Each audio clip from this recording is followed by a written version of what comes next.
আমরা কোন দিক দিয়ে যাই আর কি, আমরা সমাজটা কোন দিক দিয়ে যায় সত্যি এটা ভাবলে কীরকম লাগে। হরিয়ানার সোনিপথের মধ্যে একটা মানে ওল্ড এজ হোমের মধ্যে একজন মানুষ আসলা, সামন গুপ্তা সার নেম। তো তাইন অনেক দিন থেকে এই ওল্ড এজ হোমে আছে। তান কিন্তু জিনিসটা বুঝবা, তান তিনজন মেয়ে, তিনজনের মধ্যে দুইজন হইলে গিয়া স্কুল টিচার, মানে তারা টিচার। তারা তারার বাবারে, তিনজনের মধ্যে একজন মেয়ে বাবারে রাখতে পারছে না লোকে, মানে তারা তো তিনজনেই বিয়া করছে, আমি বুঝি আর সবের যার যারই ফ্যামিলি আছে, কিন্তু একজন মেয়ে নিজের বাবারে রাখতে পারছে না। দেখুন এখানে কোনো মেয়ে অথবা ছেলে দিয়ে আমি কথা বলি না, তার তো ছেলে নাই, মেয়েই আছিল।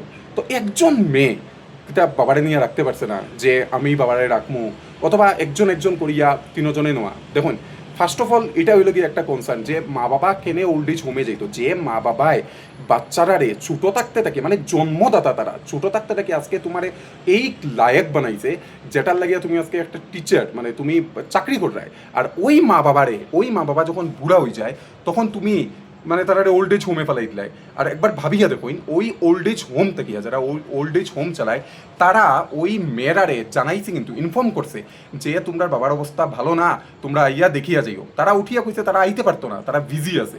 তো একবার ভাবিয়া দেখুন মানুষের চিন্তাধারা আর মানুষের লাইফটা কোন দিকে গেছে।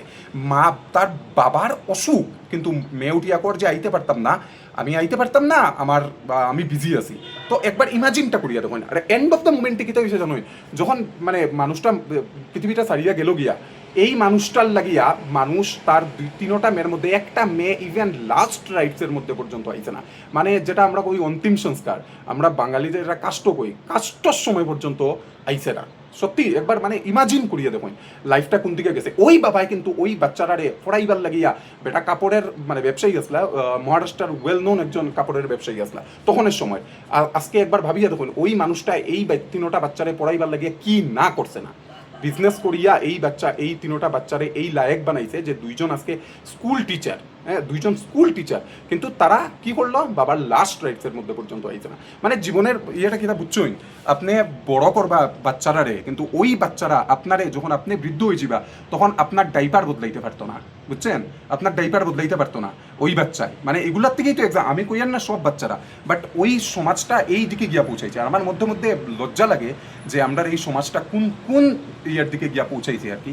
এই বাচ্চা যে মা বাবায় বাচ্চার ডাইপার হাগু নিজের হাত দিয়া পরিষ্কার করে, ওই বাচ্চারা মানে ওই বাচ্চারা যখন বড় হয়ে যায়, তখন বাবা যখন বুড়া হয়ে যায় বাবারা নিয়ে ওল্ড এজ হোমে রাখে দিয়েছে, বিকজ তারা কেয়ার করতে পারতো না, বাবার কেয়ার করতে পারতো না বলেই পয়সা দিয়ে। আজকে বাবা যদি যখন বাচ্চা ছোটো আসলো তখন গিয়া যদি কোনো জায়গার মধ্যে দিয়া রাখি দিত, এই বাচ্চা মনে হয় এরকম বড় হইলো না অনেক। আজকে বাবা যখন বুড়ো হয়ে গেল তোমরা নিয়ে ফেলাই দিলাই ওল্ড এজ হোমের মধ্যে। আর এন্ড অফ দ্য টাইম কেটে হইলো বেটা লাস্ট রাইটে পর্যন্ত গেলায় না, 5,000 টাকা দিয়া কইরায় যে ভিডিও কলের মধ্যে আমরা দেখাইয়া দিলাই। মানে একবার ইমাজিন করিয়া দেখুন আমরা জীবনটা আমরা কোন দিক দিয়ে গেছি, আমরা কোন পথে যাই, আর আমরা সমাজটা কোন রাস্তা দিকে যাই। মানে মানে কি কইতে আমাকে কোনো কিছু কর নেই, এরকম যেন কেউরের ফ্যামিলির মধ্যে কেউরের লাইফের মধ্যে এরকম নাই। Bye bye.